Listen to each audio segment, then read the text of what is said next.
Cornerstone is currently looking at new church management software. And what we're looking for is software that doesn't just give the central office at church the ability to manage lists of people, but we're looking for software that gives the people of our church tools to do ministry. And we realize that most of the ministry that goes on at Cornerstone, or pretty much all the ministry that goes on at Cornerstone, takes place in different groups. This is sometimes in small community groups, such as our care groups, and is also often in what we would call large community groups, groups that service our Sunday gathering, groups that serve to equip our men and our women and our youth, and Awana, groups that help to administer our church, people who are involved in finance, the facilities, in-house catering, and technology. And what we've been looking for is some software that will give leaders the tools that they need to be able to run these ministries well. One of the key type of groups here at Cornerstone are our service ministries, and this video is really being made to demonstrate this new software to the service ministry group leaders. Service groups would be groups such as the music team, the sound team, in-house catering, media, ushers, greeters. And these ministries have special needs. And what we want to be able to do is provide strong ministry tools for these groups. Some of the needs of these groups are to recruit new servants. The worship ministry needs new musicians, or we need new ushers and greeters. You also have the need to schedule these servants for their times of service. When will ushers serve? When do musicians play on the worship team? You also want to be able to schedule events. You also want to be able to create a calendar for the members of your group and send reminders days before people's times of service. You also want a variety of ways to communicate by email, and with modern times often texting. You also want to be able to share documents. The music team may need to share music. And you also want a place where you can discuss prayer requests for the group, where you can discuss new directions and things like that. The software we're going to look at is software called Church Community Builders. This is the Church Community Builders website. Actually, it is a demo site that I'm going to use to show you some of the features that are especially useful to service groups. When a person logs into Church Community Builders, they see essentially a custom page. If they scroll down, what they will see is their custom calendar, and it tells them all the things that they have that are upcoming. This would include things that you've scheduled for them to do within your group. That would show up on their schedule, along with other church events in which they are involved. Now, what I want to do is just show you some of the tools that are available, and to do that, I'm going to use the example of the worship team. On the right-hand side, the person has all the groups that they belong to, and I'm going to go ahead and click on Worship Team. And I'm currently set up as the leader of the worship team, so I can schedule events and do all the different things. So this is the page that you will see, and you can see that it has a variety of places. It has, first of all, it has events. So these are any events that have been scheduled within the group. It has messages, and this is a great place. For example, I put a message up here asking people for new ideas for songs for the worship team. So you can use this to create discussions about that. You can put prayer requests. There's a whole variety of things that you or your group members can put into the messages. It also emails those messages out to your group members depending upon what they've set for what they want to receive.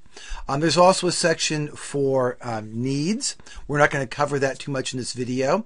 And something that you will probably use a lot are positions. Most service groups have a need often to recruit people.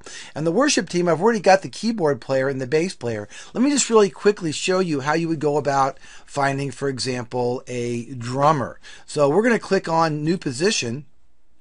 And I'm just going to simply say that I want a drummer, and that's for the worship team. I could put a description here of what I want in a drummer. That I want a drummer who's sensitive and believes in the philosophy of Cornerstone. I can put that open to all, or I can put it where an application is required for that position. I can also put a number of people that I need for that position, a maximum number of people. I'm going to go ahead and go to qualifications, and because there's spiritual gifts here, abilities, different things we can choose. I'm going to go to abilities, and on this list, I want somebody who has the musical ability of being a drummer. And I'm going to go ahead and save that. And what that does is it posts that position up on the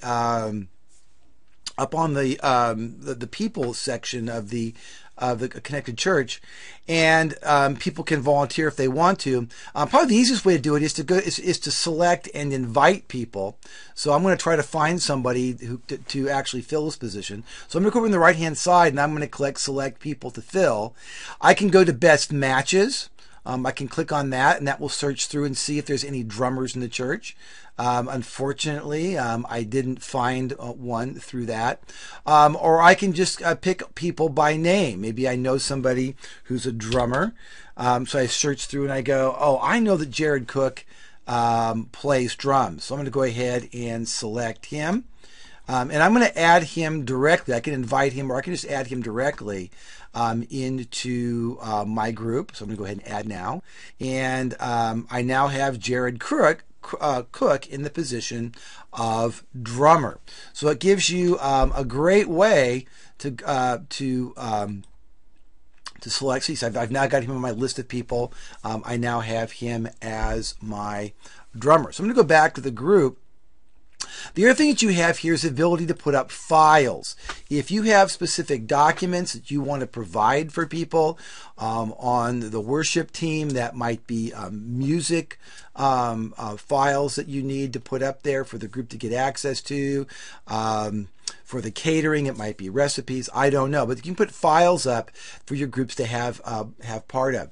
The other thing you want to be able to do is you want to be able to schedule your people for their service. And I'm going to go ahead and create a new schedule here real quickly, and I'm going to go through it fairly fast.